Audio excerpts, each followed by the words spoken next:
Yazi kwesinye isikhathi ukukhuluma kwakho kwenkulumo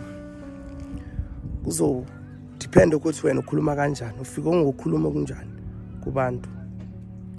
Ngoba ngesinye isikhathi kufanele kufike ngokuzithoba kubantu, ukhulume nabantu kahle.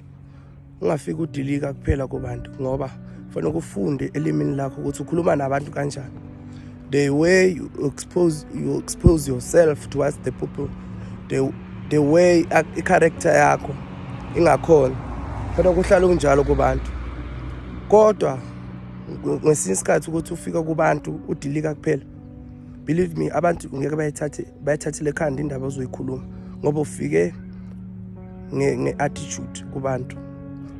Even noma ibalulekile kangakanani inkulumo oyikhulumayo, kodwa just because wena unama-manners, abantu ngeke bakuthathele ekhanda. Ngeke ukhulume nomuntu ongathi ukhuluma ngathi udilika esihlahleni. Kufanele ucabangele ama-feelings wakhe nenhliziyo yakhe. The way ukhuluma ngakhona kubantu, kufanele ubonise i-respect. Abantu bakhona ukulalela into oyikhulumayo ukuthi iphuse kangakanani.